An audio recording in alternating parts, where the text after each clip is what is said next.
வணக்கம். இது ஐபிசி தமிழின் செய்தி வீச்சு. இன்றைய செய்தி வீச்சில் இலங்கை நிலவரங்கள் மற்றும் இன்று முதல் பிரித்தானியாவுக்குள் விசாயற்ற வகையில் பயணிக்கும் ஐரோப்பிய ஒன்றிய நாடுகளின் குடிமக்கள் மற்றும் சுவிஸ் நாட்டவருக்கு இடிஏ எனப்படும் மின்னணு பயண அனுமதி தேவைப்படும் நிலையில் அது குறித்த விவரங்களும் காத்திருக்கின்றன. இந்திய பெரியனர் வீட்டின் பிரதமர் நரேந்திர மோடியும் அவரது உயர்மட்ட குழுவும் நாளை மறுதினம் மாலை ஸ்ரீலங்கா தலைநகர் கொழும்பில் கால் பதிக்க உள்ள நிலையில் இந்த பயணத்தை முன்னிறுத்திய பாதுகாப்பு ஒத்திகை இன்று தீவிரமாக நடத்தப்பட்டது. இதனால் கொழும்பு மற்றும் அனுராதபுரம் பகுதிகளில் திடீரென வீதிகள் மூடப்பட்டு இந்த பாதுகாப்பு ஒத்திகைகள் நடத்தப்பட்டதால் இந்த பாதுகாப்பு நடவடிக்கைகள் கண்டு ஏதோ மாஃபியா குயின் செவ்வந்திதான் மாட்டுப்பட்டு விட்டார் என இந்த ஒத்திகையை கண்ட சிலர் நினைத்து கொண்டார்கள். ஆனால் இந்த பாதுகாப்பு ஒத்திகையை உன்னிப்பாக கவனித்தவர்கள் அதில் இந்தியாவின் பாதுகாப்பு முகங்களும் பங்கெடுத்துக் கொண்டதை கண்டிருந்தால் இது ஆபரேஷன் செவ்வந்தி அல்ல, மாறாக மோடிஜியின் பயணத்தை முன்னிறுத்திய பாதுகாப்பு நடவடிக்கை என்பது புரிந்திருக்கக்கூடும். கொழும்பில் 4ஆம் தேதி மாலை தரையிறங்கும் மோடிகுழு 6ஆம் தேதி வரை தலைநகர வீதிகள் மற்றும் அனுராதபுர நகர வீதிகளால் பயணிக்க உள்ளதால் இந்த பயணங்களை மையப்படுத்திய சிறப்பு பாதுகாப்பு மற்றும் போக்குவரத்து திட்டங்கள் எல்லாம் இப்போது ஏகேடிஆர் தரப்பால் தயாராக்கப்பட்டு விட்டன. குறிப்பாக தலைநகர் கொழும்பை விட அனுராதபுர பகுதியின் பாதுகாப்பில் அக்கறை தரப்பு சிறப்பு அக்கறை கொண்டுள்ளதால் அனுராதபுரத்தில் சிறப்பு பாதுகாப்பு நடவடிக்கைகள் மேற்கொள்ளப்பட்டு வருகின்றன. இந்த பயணத்தில் மோடிஜி மட்டுமல்லாமல் அவரது வெளியுறவு அமைச்சர் ஜெய்சங்கர், இந்திய தேசிய பாதுகாப்பு ஆலோசகர், இந்திய வெளியுறவு செயலாளர் உட்பட்ட அரசியல் உயர் முகங்களும் உயர் அதிகாரிகள் குழுவும் பங்கெடுத்துக் கொள்வதால் கட்டுநாயக்கா முதல் அனுராதபுரத்தில் உள்ள இலங்கை பௌத்தர்களின் முக்கிய அடையாளமான ஸ்ரீ மகா போதி விகாரை வரை பாதுகாப்பு இருக்கப்பட்டுள்ளது தெரிகிறது. அதிலும் இது ஏப்ரல் மாதம் என்பதால் 2019ஆம் ஆண்டில் இதே போன்ற ஏப்ரல் மாதத்தில் உயிர்த்த ஞாயிறு தாக்குதல்கள் என்ற மிகப்பெரிய நாசகாரம் இடம்பெற்ற நிலையில் இதே மாதத்தில் மோடிஜியின் பயணமும் வருவதால் இரட்டிப்பு முன்னெச்சரிக்கைகள் எடுக்கப்பட்டு வருகின்றன. இந்திய குழுவின் பயணத்தை முன்னிறுத்திய பாதுகாப்பு ஏற்பாடுகளை ஏகேடிஆரின் ஜனாதிபதி பாதுகாப்பு பிரிவும் இந்தியாவின் பாதுகாப்பு குழுவும் தீவிரப்படுத்தி வருகின்றன. இந்த பாதுகாப்பு ஏற்பாடுகளை ஸ்ரீலங்காவின் மேல்மாகாண மூத்த காக்கி முகமான சஞ்சீவ தர்மரட்ன என்ற அதிகாரி ஒருங்கிணைத்து வருகிறார்.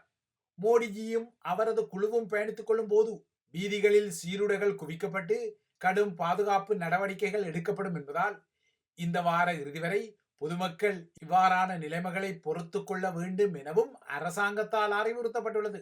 இந்த பின்னணியில் மோடியின் இந்த பயணம் இலங்கையில் இந்திய முதலீடுகள் மேலும் அதிகரிக்க ஒரு சாதகமான மாற்றத்தை ஏற்படுத்தும் என அதானியின் நிர்மாண திட்டங்கள் போன்ற முக்கிய இழுபறிகள் இருந்தாலும் இந்தோ ஸ்ரீலங்கா வணிக சங்கத்தின் தலைவர் சந்தோஷ் மேனன் குறிப்பிடுகிறார்.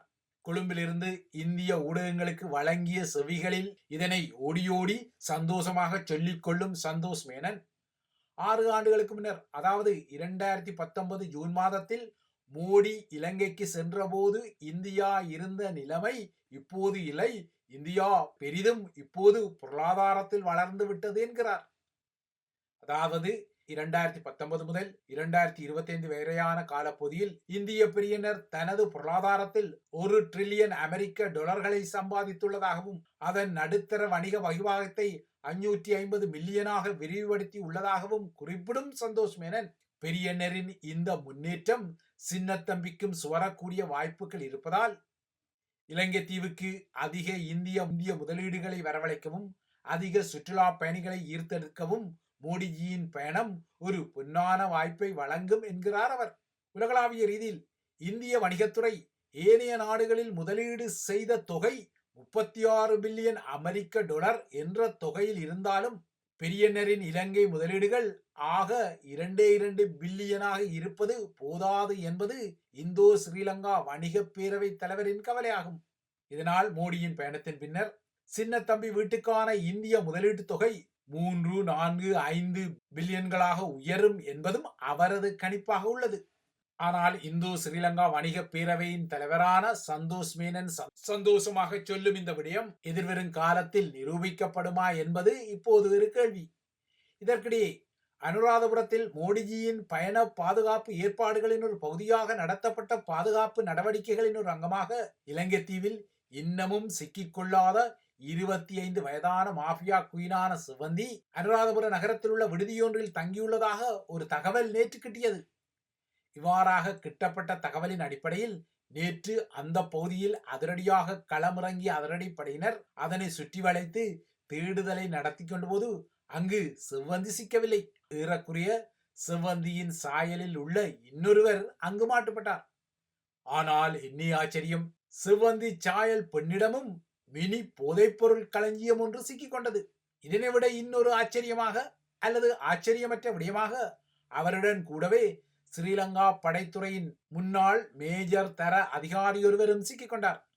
இந்த இருவரிடமும் 2 சொகுசு வாகனங்கள் இருந்ததாகவும் பல கைத்தொலைபேசிகள் இருந்ததாகவும் ஒரு தொகை நகைகளும் இருந்ததாகவும் குருநாகல் பகுதியைச் சேர்ந்த இந்த இருவரும் பாதாள உலக கும்பலின் உறுப்பினர்கள் என்பது தெரிய வந்துள்ளதாக காவல்துறை குறிப்பிடுகிறது.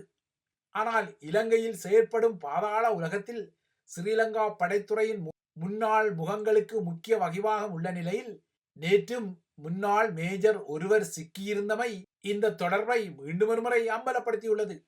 கடந்த பிப்ரவரி 19ஆம் தேதி அன்று ஸ்ரீலங்காவின் முதன்மை நீதிமன்ற வளாகத்தில் வைத்து மாஃபியா கிங்பின் கணேமுல்ல சஞ்சீவ போட்டு தள்ளப்பட்ட சம்பவத்தின் பின்னர் செவ்வந்தி தீவிரமாக தேடப்பட்டு வந்தாலும் அவரது தலைக்கு 12 லட்சம் ரூபாய் சன்மான தொகை அறிவிக்கப்பட்டாலும் அவர் குறித்து தகவல்களை வழங்குவோர்களின் இரகசியத்தன்மை பாதுகாக்கப்படும் என ஸ்ரீலங்கா காவல்துறை இறந்து கோரிக்கொண்டாலும் அறிவிப்புகளையும் விளம்பரங்களையும் வெளியிட்டுக் கொண்டாலும் இஷாரா செவ்வந்தி என்ற இந்த குயின் பின் இன்னமும் சிக்கிக்கொள்ளாத நிலையில் நேற்று அவரை போன்ற முகச்சாயல் பெண் அனுராதபுரத்தில் சிக்கிக் கொண்டதால் செவ்வந்தியே சிக்கிவிட்டதான கதைகள் அதிரடியாக எழுந்து பின்னர் அதிரடியாக அடங்கியமை வேறு விடயம்.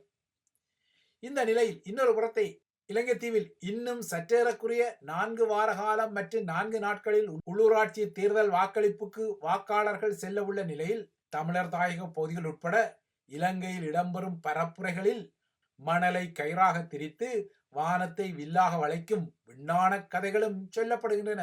இவ்வாறான விண்ணானங்களை கூறி அதிகாரத்தை பிடித்துக் கொள்பவர்கள் அவ்வாறாக தாம் அதிகாரத்தை பிடித்த நாட்களிலேயே பணக்காரர்கள் ஆகிவிடும் விந்தை நிலை தமிழ் அரசியல்வாதிகளுக்கும் விதிவிலக்காக இல்லாத நிலையில் அதனை ஆதாரப்படுத்தும் வகையில் சில தீர்ப்புகள் இன்றும் வெளிப்பட்டன.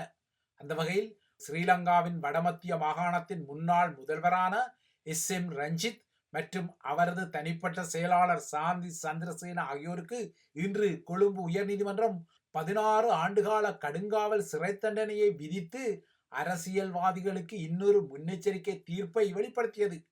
மக்கள் சேவைக்கான வேட்பாளர் என்ற வகையில் ஒரு காலத்தில் தற்போது இடம்பெற்று வரும் உள்ளூராட்சி தேர்தல் பரப்புரைகளில் கூறப்பட்டது போலவே மக்களிடம் வாக்குகளை கோரிய இந்த அரசியல்வாதியும் தனக்கு வடமத்திய மாகாணத்தின் முதல்வர் பதவி கிட்டிக் கொண்டதும் பல ஆட்டைகளை செய்ய ஆரம்பித்தார்.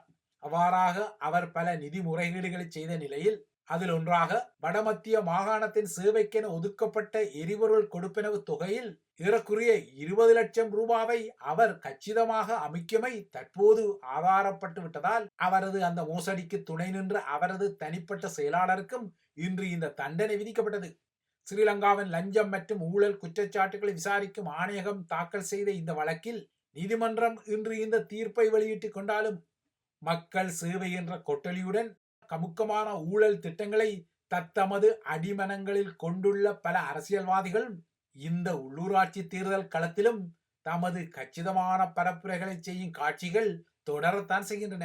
இவை இலங்கை தீவை மையப்படுத்திய விடயம். அடுத்து புலம்பெயர் நிலவரங்களை நோக்கிக் கொண்டால் ஐரோப்பிய ஒன்றிய நாட்டு குடிமக்கள் மற்றும் சுவிஸ் குடிமக்கள் இன்று அதிகாலை முதல் பிரித்தானியாவுக்கு பயணிக்கும் போது ETA அதாவது எலக்ட்ரானிக் டிராவல் ஆதரைசேஷன் எனப்படும் மின்னணு பயண அங்கீகாரத்தை தம்மிடம் கொண்டிருக்க வேண்டும் என்ற நியதி நடைமுறைக்கு வந்ததால் இன்று காலை பிரித்தானியா நோக்கிய வான் கடல் மற்றும் யூரோஸ்டார் தொடர்ந்து பயணங்களில் சில இடர்பாடுகளும் தாமதங்களும் எதிர்நோக்கப்பட்டுள்ளன.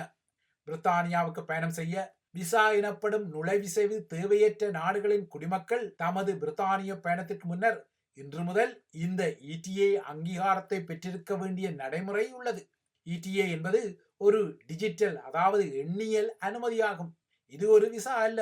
இந்த ETA அனுமதியானது பயணம் செய்பவரின் கடவுச்சீட்டுடன் டிஜிட்டல் முறையில் இணைக்கப்படும்.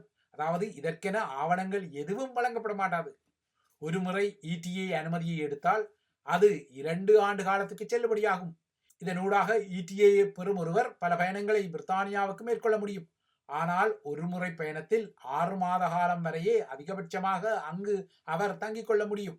இந்த நடைமுறையின் அடிப்படையில் இன்று அதிகாலை முதல் ஐரோப்பிய ஒன்றிய நாடுகள், சுவிஸ் போன்ற நாடுகளின் தலைநகரங்களில் இருந்து பிரித்தானிய நகரங்களுக்கு வான்மார்க்கமாக, அதாவது விமானங்கள் ஊடாக பயணிக்கும் நுழைவிசைவு தேவைப்படாத குடிமக்கள் டோவர் துறைமுகம் உட்பட்ட துறைமுகங்களில் இருந்து பிரித்தானியாவுக்கு படகுகளில் பயணம் செய்பவர்கள், லண்டன் நகருக்கு யூரோ ஸ்டார் தொடருந்துகள் மூலம் பாரிஸ், ஆம்ஸ்டர்டாம், பிரசல்ஸ் ஆகிய நகரங்களில் இருந்து பயணிப்பவர்கள், இதேபோல பிரித்தானியாவின் ஃபாக்ஸ்டோனுக்கு யூரோ டனல் ஷட்டில் எனப்படும் சரக்கு தொடருந்து மூலம் தமது வாகனங்களில் பயணிப்பவர்களும் இந்த அனுமதியை கொண்டிருக்க வேண்டும்.